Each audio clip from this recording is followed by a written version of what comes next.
So most popular among continuous multivariate distribution. So last time we talked about multinomial. So this is most popular for the discrete multivariate distribution. This is a continuous counterpart.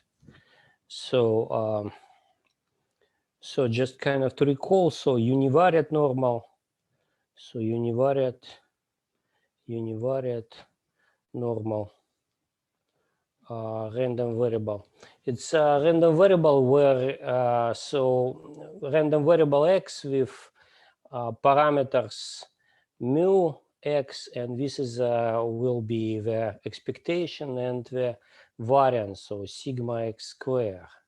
So which represent this parameter represents variance of this random variable, and it has density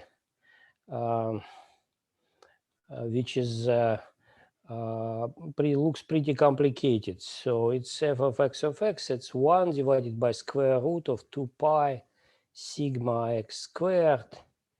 Right? And here's exponential.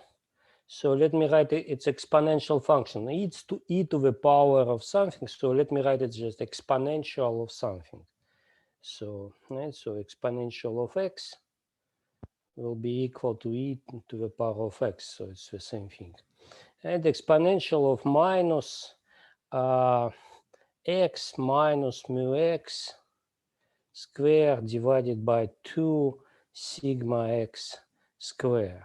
And so this is the density of a univariate normal distribution. And well, it's kind of looks complicated, but it's very useful. So occurs frequently in practice. So it looks like this.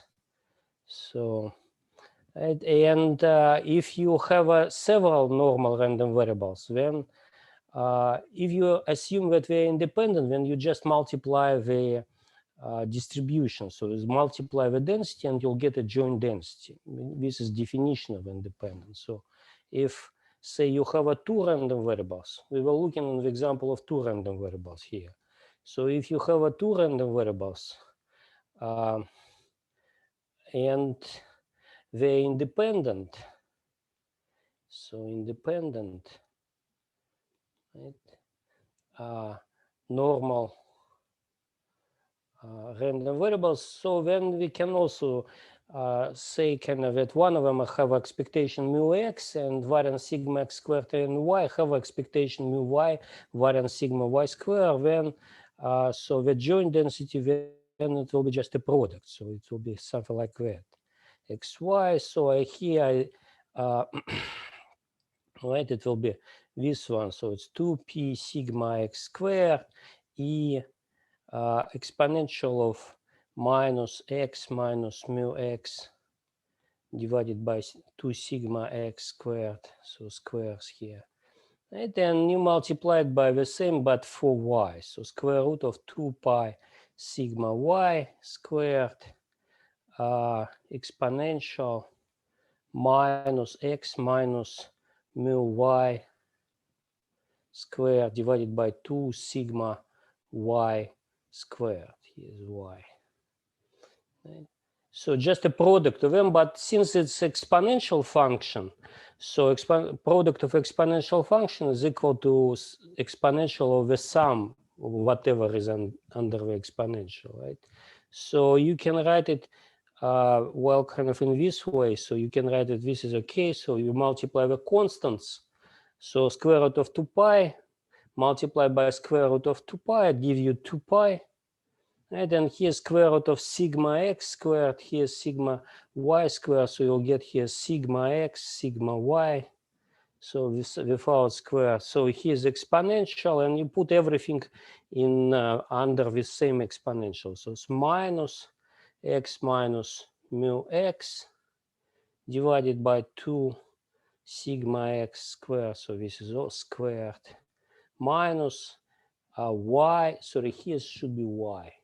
So this is y variable, right? Y minus mu y squared divided by 2 sigma y squared. Right? So this is okay. So this is the density of multivariate normal distribution, assuming that the random variables x and y are independent.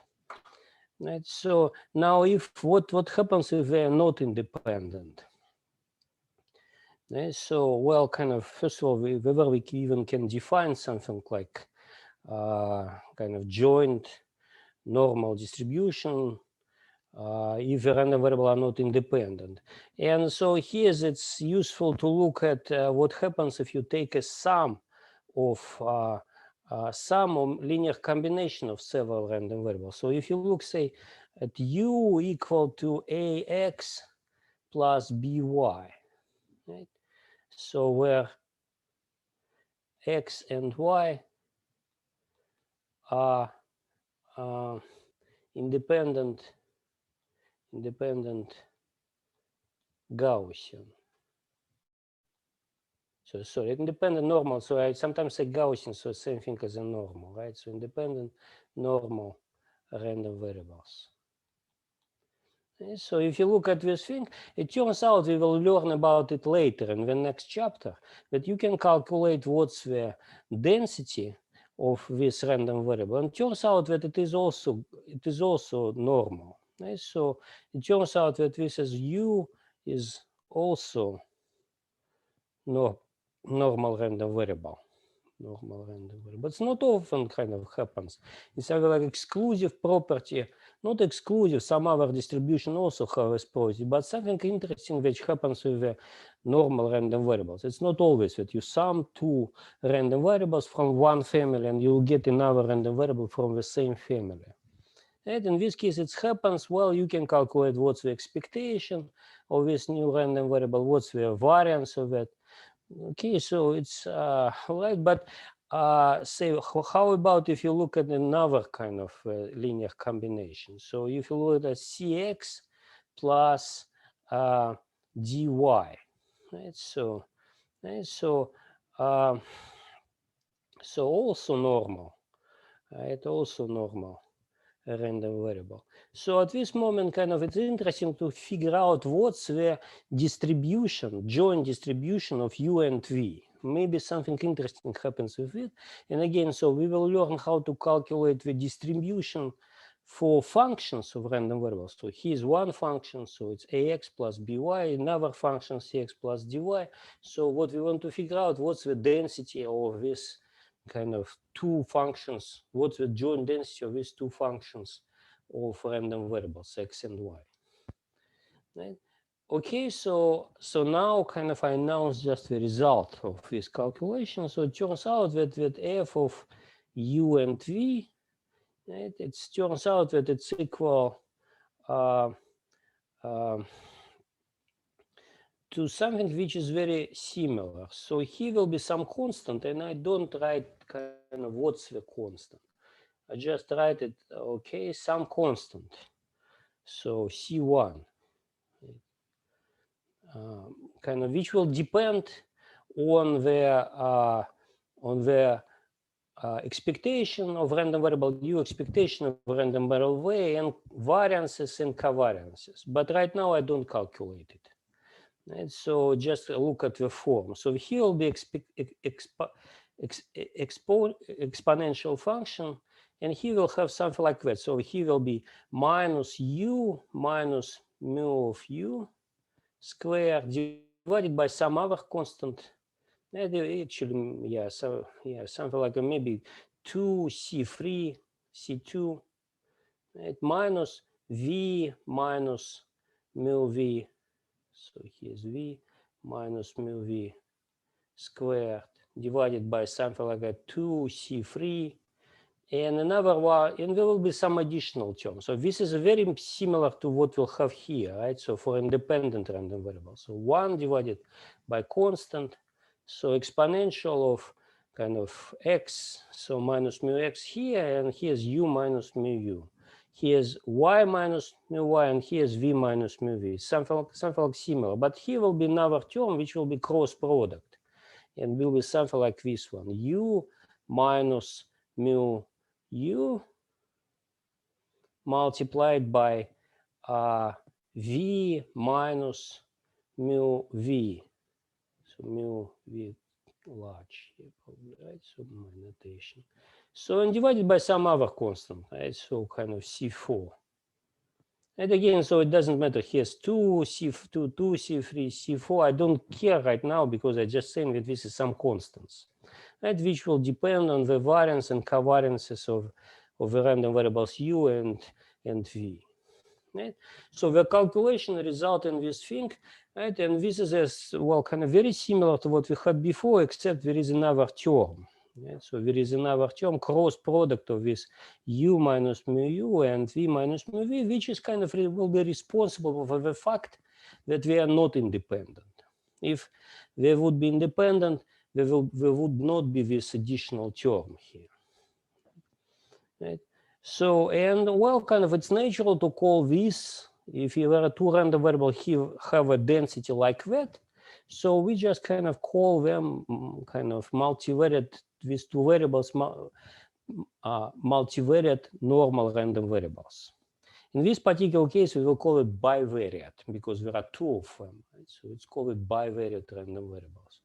And so this is a motivation for the definition. And the definition itself, it will be something like that. So definition. So two random variables. And let me kind of call them again, still call them X and Y. So it kind of let me forget about U and V. Right? So return back to X and Y. Kind of, right? So now we will not assume that we are independent. Right? So two random variables X and Y called bivariate random variables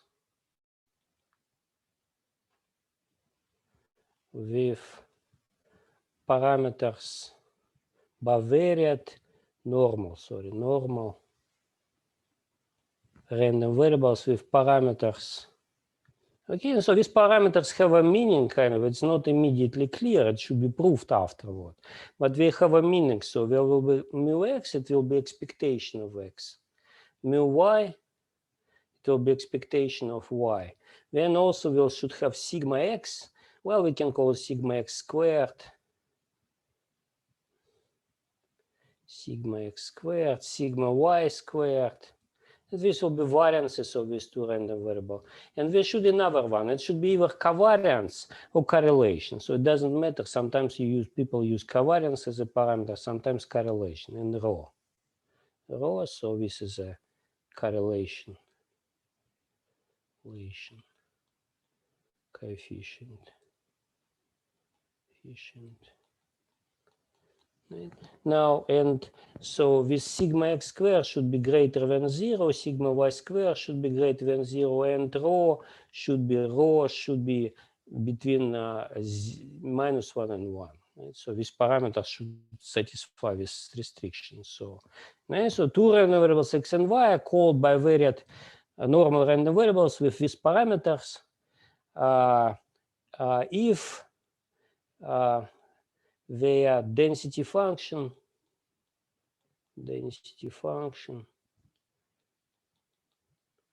is, and now I write the same thing that I wrote here. Right? So like here, that just kind of specify what is this parameter, C1, C2, C3, and C4. And actually kind of it's not so easy to remember. So kind of I take a look at this. So, right? So kind of, right? So, okay, I'm not sure kind of I'll have enough space here to write. So it's f of xy, it's equal to 1 divided, and here we'll have a, right, so this thing. So it's 2 pi. Now it will be sigma x, sigma y, like for independent, but here will be another multiplication by 1 minus rho squared. Okay, so okay, so now Okay, so let me put it on the other line. So I would have a more multiplied by exponential, and here will be a very big expression. So will be, okay, so I'll put here coefficient, so minus 1 divided by 2, 1 minus rho squared. Right? So, and here's this thing. So it will be again similar to what we wrote before. So it will be, okay, so x minus mu x squared divided by sigma x squared. Okay, so here's plus, because we have already minus here, so it's plus y minus mu y squared divided by sigma y squared. And here's another plus. Actually, I wrote it minus, so probably minus, sorry about it. So minus, here will be something like that. So 2 rho x minus mu x, y minus mu y, and here's a sigma x, sigma y. And so this is kind of pretty difficult to remember. Kind of, I don't remember kind of this thing, so I don't remember this formula. Right? But it's kind of, the idea is very simple. It's very simple to what we had before. It's just kind of x minus mu x multiplied by some x minus mu x squared multiplied by some coefficient y minus mu y squared multiplied by some coefficient, and the product of x minus mu x, y minus mu y multiplied by another coefficient. And all these coefficients are functions of the parameters. Kind of the parameters are just something which depends on the variance and covariance. And so this is it. Kind of, this is the joint density of a bivariate normal distribution. And so now there is a basic properties, but it's kind of, well, kind of just kind of to formulate this basic properties. So it's a theorem. So this f of x of y is actually, first of all, it's, well, kind of, it's a valid density. So it's a valid density. So this is the first one, is a valid density. So the assumption that, okay, we are saying that, okay, so this is a valid density, right? Second thing, so if x, y have density f of x, y, x, y, so this density, then kind of it turns out, then, well, what I said is true. So that the expectation of x is equal to mu of x. So expectation of y is equal to mu of y. So not very, very, very difficult to prove actually. So kind of, but so variance of x is equal to sigma x squared. Variance of y is equal to sigma y squared, and covariance of xy is equal to rho multiplied by sigma x, sigma y.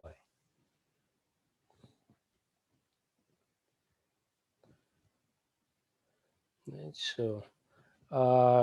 so this is a kind of the second thing. So kind of this is a basic theorem. I kind of say, well, in most cases you just need that these facts about this distribution. But okay, so but there are other interesting things. So one thing is okay, so this is a density, right? So what about kind of so one thing is more or less obvious. So in our theorem says that if x and y have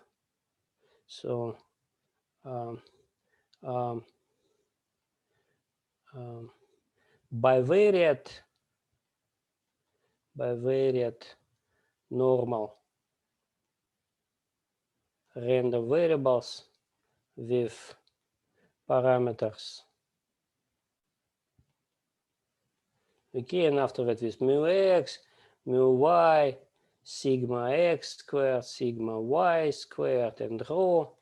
So then, well, in principle, you can imagine the situation that this is a bivariate random variable, but we look at one kind of x, it's not normal, right? So it says that this is not true, So x is actually normal distribution, and we know that it's expectation sigma x and variance is sigma x squared. We know it with the first theorem here, right? We know the expectation and variance.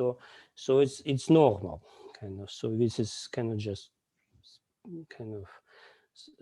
nothing bad happens, and y is normal with the expectation mu of y and variance sigma y squared. So this is basically says what's the marginal distribution of this bivariate normal distribution. So they're also normal, with what which we could expect.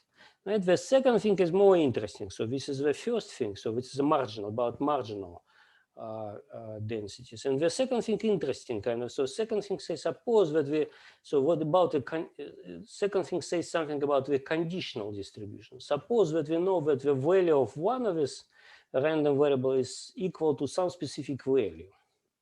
Right? So what about the other random variable? What's the conditional density of the other random variable? It turns out, and this is kind of the main good thing about normal random variables, that it's still normal. The other random variable remains still normal. So you condition on that, you can imagine it will happen that it becomes something different, not from the family, but it's still normal distribution with something different parameters. Okay, so you can do conditioning, and you still it still remains the normal distribution. Right? So everything can be done inside this family of the normal distributions. Okay, so now it's technically it says that the conditional density,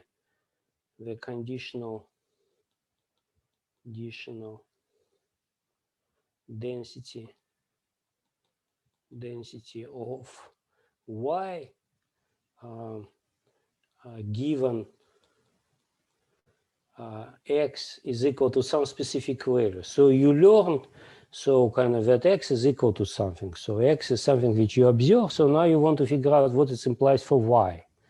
Okay? So and it turns out that the conditional density is normal. Okay? So y is normal random variable. So you just need to know if it's normal. It means that you need just to know two parameters. What's the expectation and what's the variance. So you want to know what's the conditional expectation of y and what's the conditional expectation of what the conditional variance of y. Conditional expectation, conditional variance. So and so let me write it this way. So it's normal here. Write the conditional expectation. So it's old. It's old. Expectation. So before you learn something, and after that, all right. So what happens after that? So you learn that x is equal to this x small. So you compare it with x with the expected value for x, whether it's larger or smaller. You look at the difference, how it deviates from your expectation, right? Okay. So after that, maybe it's a good idea to normalize it, divide it by sigma x. So you look at the normalized difference from your expectation, standardized this difference from your expectation. So you'll get some number, and after that, okay, so x exceeded mu x. So after that, you are saying, okay, so if the y and x are positively correlated, then so y should also be now your expectation about y also increased. Y should be, so conditional expectation of y should be greater. If you observe that x is greater than its expectation and they are positively correlated, y and x are positively correlated, then now your expectation of y also should increase. So it says that it's plus rho correlation multiplied by this thing, but maybe you need to measure y in its natural terms, so you need to multiply by the sigma y here. It's natural units for y.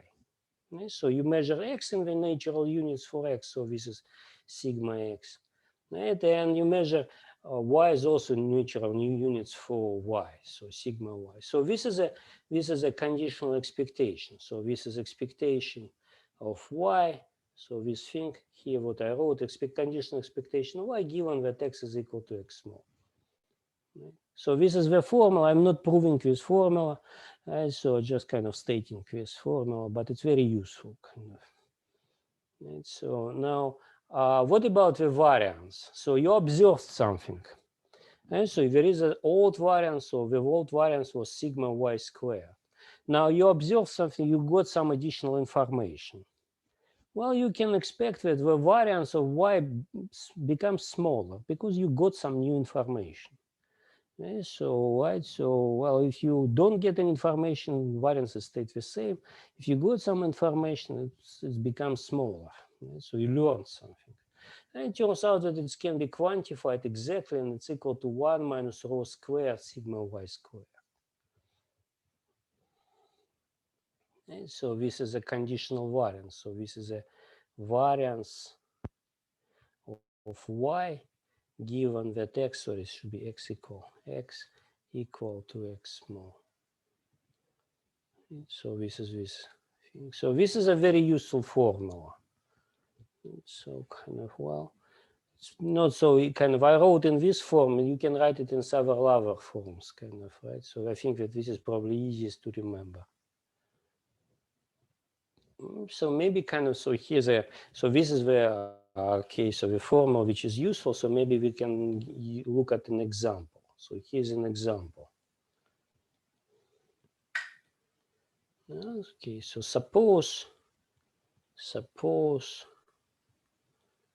x and y are bivariate, so multivariate, but since there are two bivariate normal random variables with so we'll need to specify parameters. So we'll let us add mu x and mu y equal to 0 for simplicity. So let us say that sigma x is equal to sigma y to equal to say 2, right? And say rho is equal to say 1/2. Right? So the equation, so find probability that y is greater than 0 given that x is equal to 1. And so now if we didn't know that x is equal to 1, if there is no condition that the probability that y is greater than 0 is equal to 1/2. Right? So because the expected value of y is 0, so it's 1/2 probability that it's smaller than 0, 1/2 probability that it's greater than 0. So now we observed that x is equal to 1. It's greater than its expected value of x. Right? Expected value of x is also 0. So we observed that it is equal to 1. Right? And we know that these two random variables are positively correlated. X and y, they are positively correlated, and you observed a positive value for x. So it means that your confidence that y is positive also increased. So we can expect that this probability is greater than 1/2. And so, but the point is how much kind of it's greater than 1/2. And so now the calculation is easy. Kind of we'll look at the formula and say, okay, so what's this parameters which were in this formula star, right? So what's the conditional expectation? So what's the density? So we will need density of y given that x is equal to 1. So we know that it's normal. And so, but we'll need to know what's the parameters with parameters. And so it's expectation of y x equal to 1. And okay, so what's it equal? So this expectation, so it's equal to, and you just use this formula here. So it's equal, okay, so mu y, okay, so maybe I'll repeat this formula. So mu y plus rho sigma y x minus mu x divided by sigma x. So, okay, so it's equal to 0 plus 1/2 multiplied by 2. Here's 1 minus 0 divided by 2. And just plugging the parameters, so 1, 2, and 2 cancel out, so it's equal to 1/2. And so this is our expectation of y. Okay, so what about the second parameter? So it's a second parameter is variance, right? Conditional variance of y given that x is equal to 1, and it's equal to okay, so minus rho squared multiplied by sigma y squared, so it's equal to 1 minus so rho squared is 1/2 squared, and here sigma y squared is 2. Okay, so here I made a mistake in what I wrote in the lecture notes. Right, so I wrote 2 squared, but it's actually 2. So all other calculation are also wrong, I guess, after that. So I need to change it. Now, so what it have? 3/4 times 2, so 3/2. Right?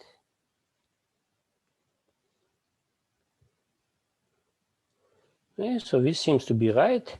Okay, so now, okay, so it means that, okay, so this is this random with this density of y given x is 1, it's normal with the parameter the expectation equal to 1/2 and variance is equal to 3/2.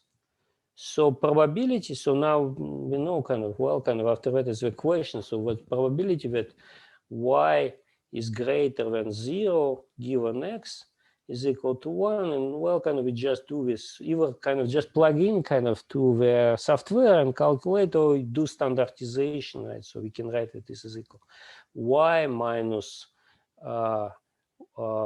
1/2 divided by square root of 3/2 greater, and do the same thing on the right hand side. So 0 minus 1/2 divided by square root of 3/2. Right? So it's equal, okay, so given, here we'll still need to write given that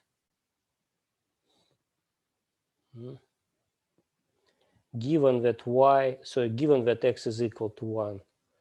Okay, so, and it's equal, now we can drop it and say, okay, so this random variable, so it's standardized version of y, right?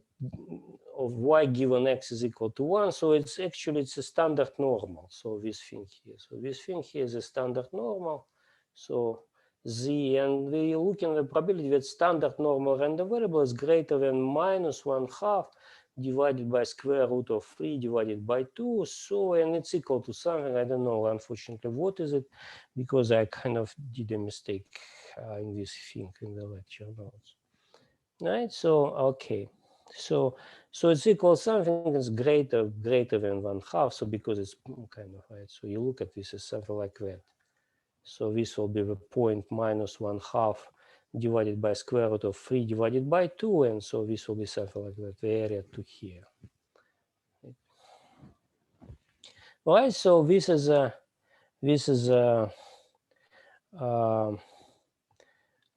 how we do it with example. Right, so now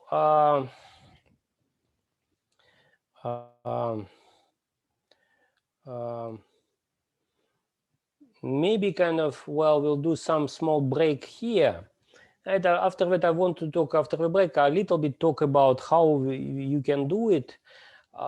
It's actually kind of, you see that the formulas are pretty complicated here.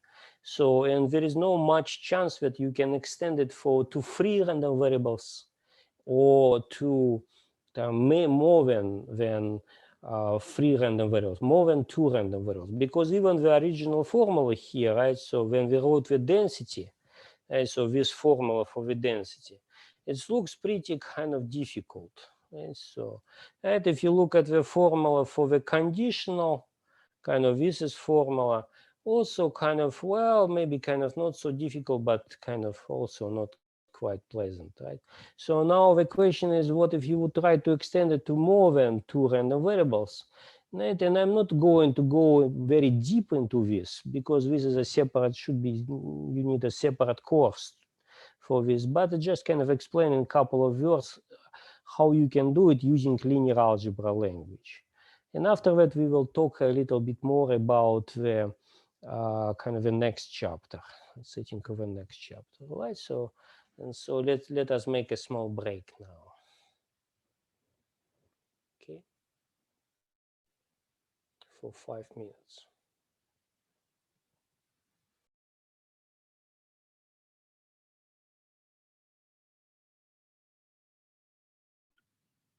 Professor, could you scroll down a little bit?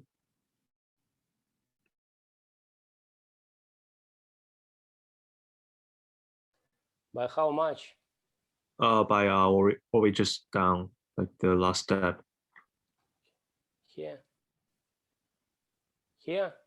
Yep, that's fine. Thank you.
Okay.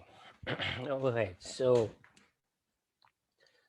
just let kind of do a couple of words about the how this can be done if you want to talk about the multivariate normal random variables when there are more than two random variables and you want still something kind of which you can write kind of in concise form. So in this case, unfortunately, you need to know the linear algebra. So this is kind of non-examinable will be part, and only for those who know little linear algebra, at least a little bit heard about linear algebra. So so in this case, so this is kind of multivariate uh, normal random variable using linear algebra. And linear algebra just means that we want to use matrices algebra, matrix notation. So matrix notation. And then we still work with the two random variables, just kind of because, well, kind of still, this is a good example. So, but in this case, we will just kind of will keep in mind that in principle, it could be something like a 100, 1000 random variables, right? So we'll need to keep it in something kind of something which we can write. And so in this case, will be a parameter, will be something like a vector of expectation of these random variables. And there will be also something like a kind of a lot of variances and covariances between these random variables, which it's useful to keep it in a matrix. And so in our case, we will have a kind of two random variables, and we introduce kind of a vector mu, which is just will be equal to mu x and mu y, right, from the previous thing. And then we will be kind of another thing which we'll call sigma, right? And this will be just a matrix which keeps all the variances and covariances. So sigma x, sigma y squared, and here as well something which we'll call maybe sigma xy, sigma xy. So this is a covariance. So in the terms of the previous parameters, it will be sigma x squared. Here will be rho sigma x, sigma y. Here's again, so rho sigma x, sigma y. So it's symmetric matrix. Right? And so sigma, so here should be sigma y squared. And so kind of it's kind of, so it's just kind of a matrix of the four numbers in this case. And so now kind of I just remind you, kind of just a small reminder about what's the linear algebra all about. So if you, so linear algebra in 5 minutes, or kind of smaller than 5 minutes, in 5 minutes. And so if you have a matrix A, so just a kind of four numbers, A, B, C, D, right? And if you have a vector X, so kind of maybe U, call it U. Vector U, which is kind of X and Y. And then you'll define operations, so you can define what's A multiplied by U, right? And it's equal to,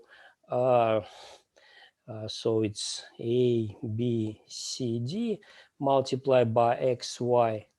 Right? And what you are doing, you take the rows in the matrix and multiply by the columns of whatever is here. So if it is, there is just one column, right? So you'll get that this is equal, and you multiply it by using the linear algebra rows. So you multiply A times X, you multiply B by Y, and add them together. So you take a scalar product of the vector AB and the vector XY. So column vector XY. So you'll get AX plus BY. Right? So here you'll have CD multiplied by XY. So you have CX plus DY. Right? So kind of this is just the rule how to multiply vectors and the and the column. So now if you want to multiply u times a, then you will not, doesn't work, right? So it's because it's kind of, you'll have x, y, and you will try to multiply by a, b, c, d, right? In this case, well, you're trying to multiply x, row, x multiplied by the column AC. It doesn't work because, well, kind of, well, x has just one element and AC have two elements, right? So you cannot multiply them. So you'll need to make sure that the shapes are okay. So this doesn't work, right? So in this case, you'll need something, you need to transpose, kind of transpose the vector. So it's usually written with T or something like that. Right? Multiply by A, and it will be kind of, it will be rho x, y, multiplied by A, B, C, D. And in this case, it's okay. Kind of you multiply row by the column, so you'll get here A, X. Sorry. So you'll get here AX plus CY. Right, and well, kind of after that, you take this same row, multiply by the second column, so you'll get here bx plus yd. Okay, so okay, so this is kind of how you multiply things. So now here you multiply 2 by 2 matrix by 2 by 1 column, so matrix with the two rows and 2 columns multiplied by the matrix with 2 rows and 1 columns, and as a result, kind of, so you'll get a 2 by 1 matrix, right? So here you multiply 1 by 2 matrix by 2 by 2 matrix, and as a result, you'll get 1 by 2 matrix. So this is kind of how it works. Right? So this is a reminder how you multiply vectors and matrices, and in principle how you multiply matrices. A second reminder that you kind of can calculate something which is called determinant of a matrix. Right, which is equal to kind of, in this case, so it's determinant of the matrix A, B, C, D, right? And it's just kind of equal by definition AD minus BC. And kind of you can also define it for larger matrices, right? So some number which is associated with the matrix. Right? So important number because kind of, well, kind of it has a lot of geometric meaning. Right, so now kind of another thing which we'll need, so I just kind of explain things which you need kind of to explain how to write down the normal density of a multivariate random variable, kind of using matrix notation. So another thing which is needed for this is inverse of a matrix. So just inverse of a matrix, right, A minus 1. So it turns out that in our case, it's equal to 1 divided by determinant, and here you will have a D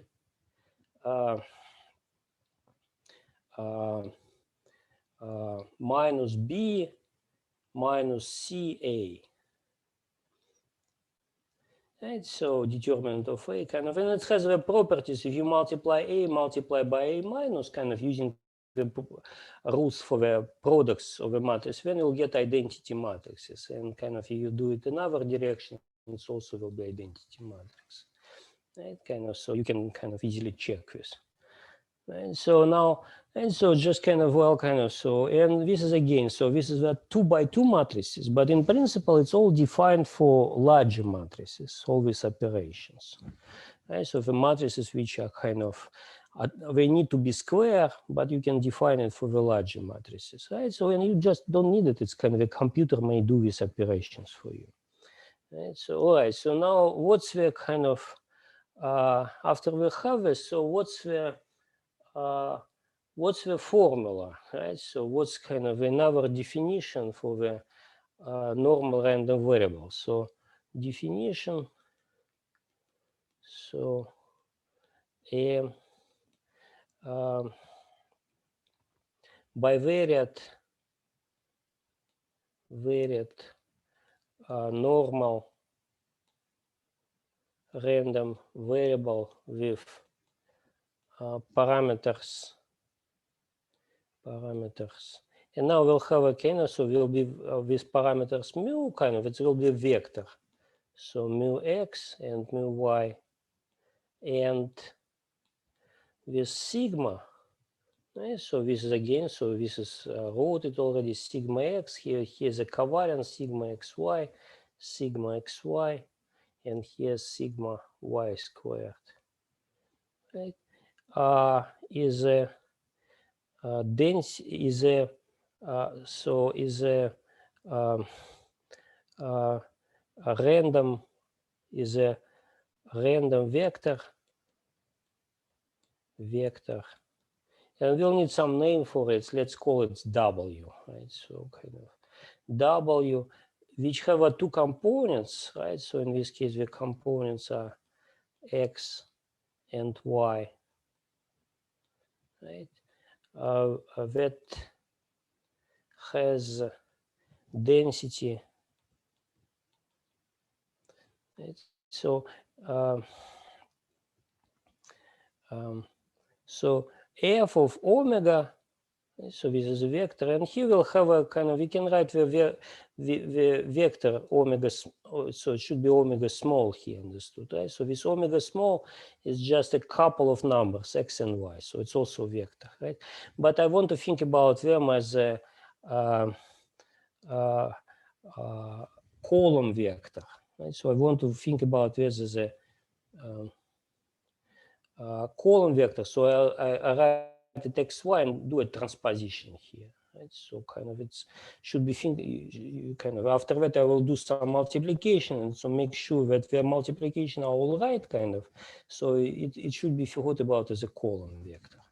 And so, and after that I write, okay, so what it will be here? So it's 1 divided, and here will be something like that, 2 pi. And here I wrote the square root of the determinant of this matrix sigma. Right now here will be exponential like before, kind of. Here I write something like 1 minus 1/2, and here's this interesting thing. So here I write a omega, right, minus mu. So this is a vector omega. So all these two vectors. So it's 2 by 2 vector. It's a column vector right now, but I transpose it. So now it's a row vector. After that, I multiply it by sigma inverse, sigma minus 1, inverse matrix of the sigma. And here's a multiplied by omega minus, so not omega, W minus mu. So you can check that this is kind of, this is a 1 by 2 vector, this is a 2 by 2 matrix, and here's 2 by 1 vector. And so you multiply these things together, that you'll get eventually 1 by 1 matrix, which is a number. Right? So you just kind of a number, so you can take exponential of minus 1/2 of this number. Right? So kind of this is all very well defined, kind of. So this is kind of, when you multiply all these three objects, you will get just a number. Right? So exponential is well defined. And so now kind of y, kind of, this is a nice formula. Right? So you can check that this is exactly the same. If you do all these operations that I wrote, inverse, kind of multiplications, and kind of calculating, exactly the same formula as we defined before. Exactly the formula like here. Right? So the formula here. So this is big formula here, right? So we've kind of, so it turns out that it's exactly like we wrote here, right? So like the formula with the matrix notations. But there are two things which are nice. First of all, if you look at this, and remember for the univariate, so just kind of reminder for univariate, normal, random variable, we had something like that, 1 divided by square root of 2 pi. Here was a sigma squared, sigma x squared. Here was exponential minus 1/2. So here was a x minus x small minus mu x squared divided by sigma squared, sigma x squared. And so if you compare this expression, they're very similar. And so here you have square root of determinants, here you have a square root of a sigma x squared. Here you have a something like a here you'll have a something like a x minus mu x squared. Here you have a omega minus mu minus vector mu multiplied by omega minus mu. So you can think about it as a square of a vector omega minus mu. But here we divided by sigma x squared, and here we multiply by sigma minus 1. Right? So it's a kind of the same, basically the same formula, but just rewritten kind of for matrices. Right? So that it makes sense for matrices. Right? So kind of this is a very similar kind of, it's very easy to write it kind of, right? So in principle, if you kind of the first formula with this for the bivariate normal, in which you can need to specify what are the constants, how we divide, it was very difficult to write. So this formula can be written kind of immediately, kind of just kind of by analogy with the univariate random variable. Second thing that you remember, so if you have something like a 3 or 100th of random variable, so if so this formula, so this formula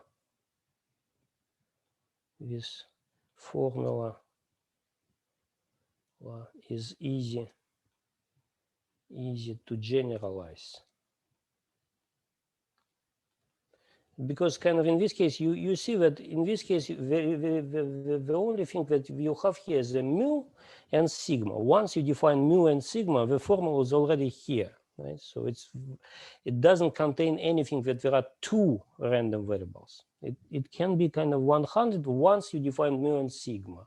So in the generalization, so if you have a vector x1, x2, xn, right? Then mu, so this vector mu will be equal to mu x1, so expected value of the first random variable, mu x2, so on, mu xn, maybe kind of it should be column vector transposed, and sigma. Okay, so this will be larger, kind of, but it will be kind of something like a, okay, so sigma, so it will be something like a, let me write it this way, variance of x1, here covariance of x1, x2, so on, covariance of x1, xn. Right? This will be the first row. Second row will be again, so covariance of x1, x2. So here will be variance of x2. So on, covariance of x2, xn, right? And so on, kind of, right? So the last row will be covariance of x1, xn. So here covariance of x2. Well, in principle, should be kind of, no, not covariance x1, x2. Sorry, covariance of xn, x1, covariance of xn, x2, and here's the variance of xn. And so kind of shows big matrix, kind of, but big matrix, but it's kind of kind of clear how to write down this matrix. Right? So now, and the formula will be exactly the same, except here will be kind of, so his coefficient 2 pi should be changed a little bit. Right? So, okay, so this is a kind of a benefit of this matrix approach. And kind of it means so that first of all, you can manipulate this formula, you can write down this formula easily, it's pretty concise. So you can calculate, you can write analytical formulas. And if you need to calculate it, something that's very easy to program. Once you have a kind of, you program how to multiply matrices and how to take the inverses of the matrices, right? And so this is all realized in the software packages. So this is very easy to kind of to calculate for multivariate normal random variables. Okay, so So, and this is kind of, it is a kind of well, modern approach to multivariate normal random variables. All right, so, okay, so this is all about the multivariate normal random variables. So now we should switch, we will switch to next chapter. All right, so let me kind of maybe kind of start it on the other, on the different.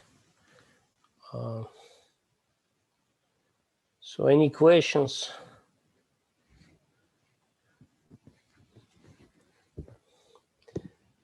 Okay, so here's the next chapter. So it's a functions of random variables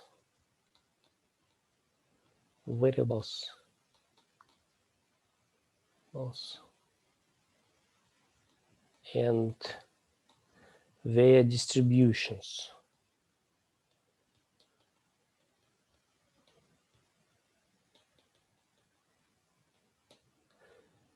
So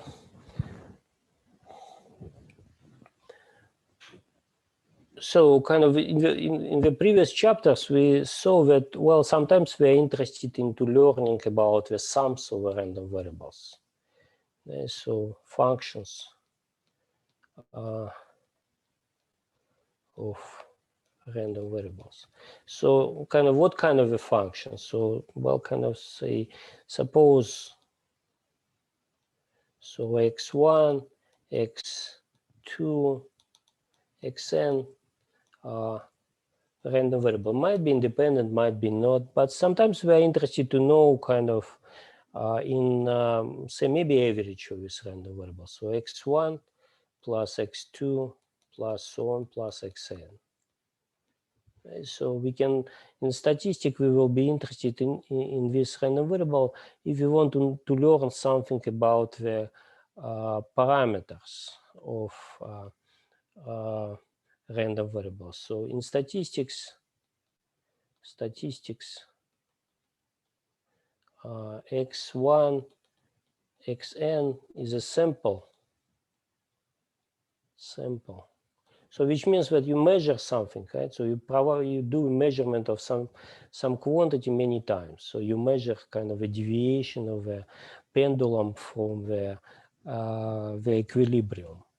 Right? And you want to figure out what's the average kind of deviation. So, well, kind of you measure it several times and calculate what's the average, right? So kind of, so it's still be random variable x bar, but you might be interested how kind of, what's the distribution of this average, right? So another thing that you might be interested, so you look at the number of the times when the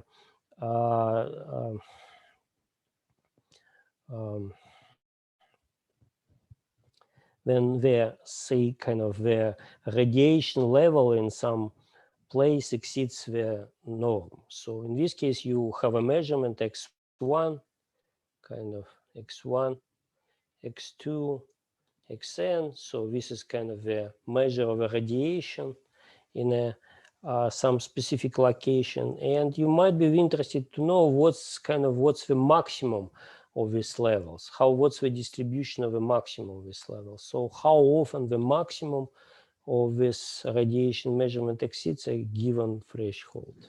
So this is another kind of possible function about which you're interested in distribution. So maximum of x1, x2, xn.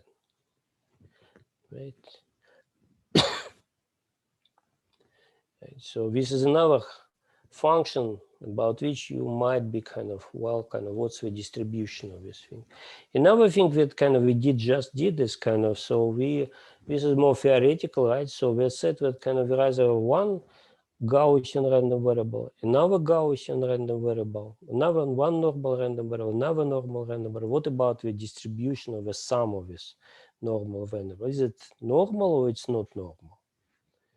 Right. So another thing that you might be interested into calculation of this thing.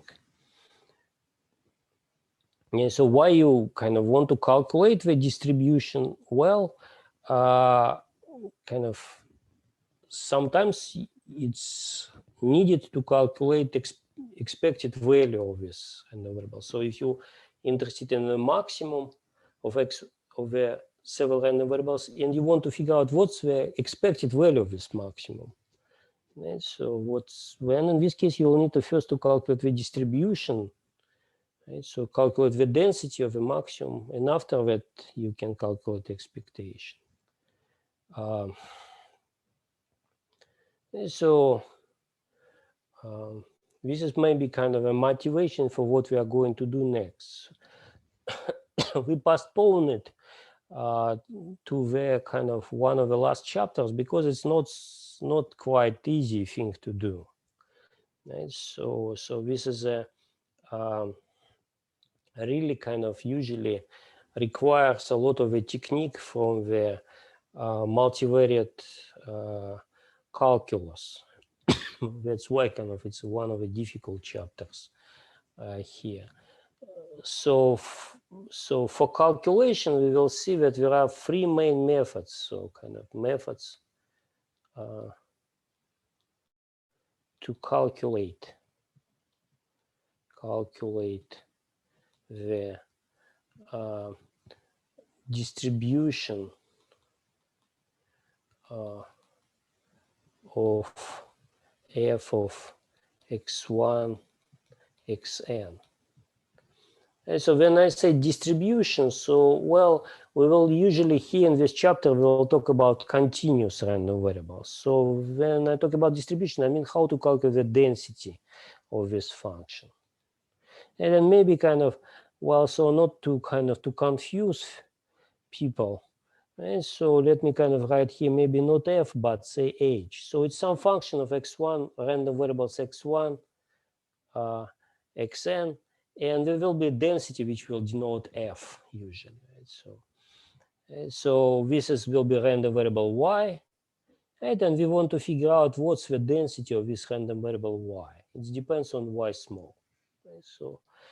So kind of think about it. So you have a random variable x1, xn, you know the density of each of them, and you want to calculate what's the density of the maximum, and how to do it. Right? So this is a more difficult thing. So you have a density of everyone, how to calculate the density of the sum of them, for example. And so this is the task that we want to do.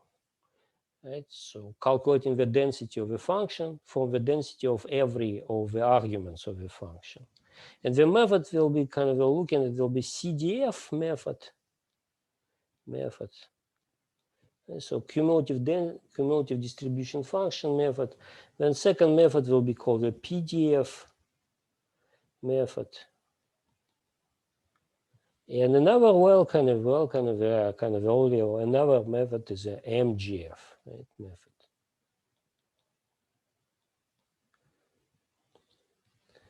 Right? So one of them is we'll be using cumulative distribution function. So we will calculate the cumulative distribution function of this of the function y.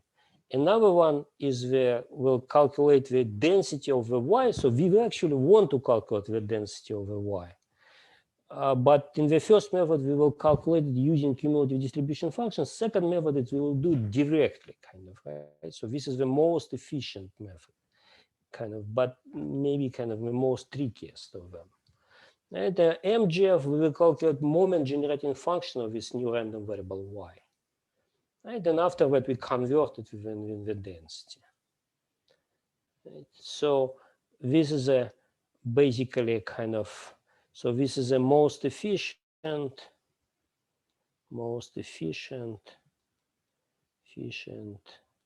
general method.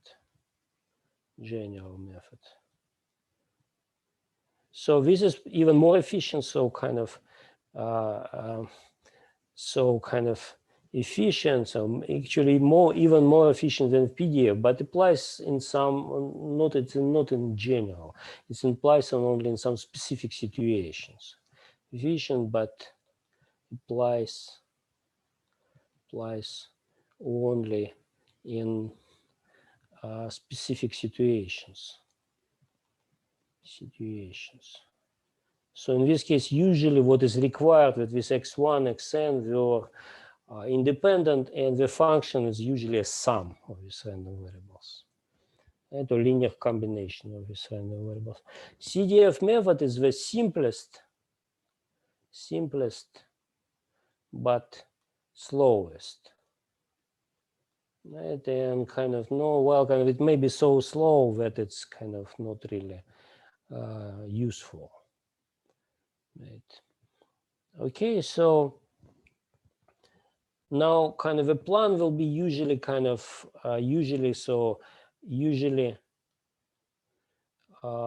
we start with y is equal to h of one random variable. So we take the one random variable, univariate random variable x, apply some function h to where we'll get y, and we'll need to figure out what is y, right? What's the density of y, and then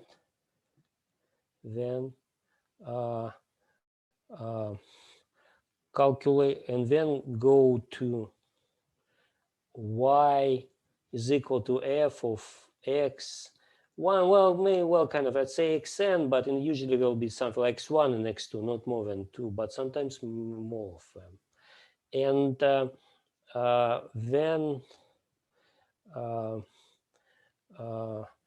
and perhaps to, well, in principle, we can be interested in, so maybe kind of here, sorry, not fh. To y1 is equal to h1 of x1, xn. Say y2 is equal to h2, x1, xn. So in the most general case, we have many random variables x1, x2, xn. You apply the transformation, and we have many random variables y1, y2. In principle, can be more than that, right? It can be kind of as much as we want, right? So this is most difficult case, but it's kind of very frequently occurs in practice. It's just kind of, in this case, it's more difficult to calculate things. And so this is what we will do. This is a plan for each of the methods. Right? And another thing kind of that we will do, this is outline what we are going to do. So there is one special situation, in which case these three methods are actually, well, you can bypass them, right? So we will talk about this one special situation at the end of this chapter. So one special situation is actually about one thing that we mentioned before, is maximum of the random variables x1, xn, and minimum of these random variables x1, xn. Right?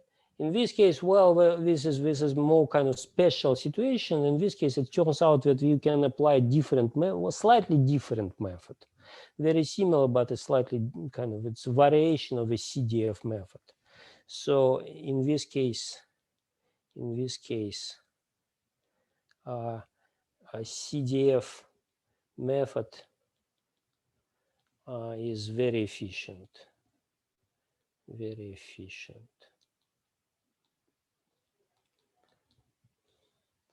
Right, so this is this is a plan what we are going to do next, and maybe it's not a good idea to start it right now, right? So because it's the end of this class, and so let us start talking about this function next time on Monday, right? So and now probably we will cover everything for today. So we covered the Gaussian normal distribution. This was the goal of this class.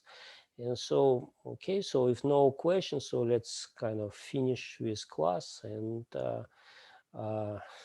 thank you for being here. See you on Monday. Have a good weekend.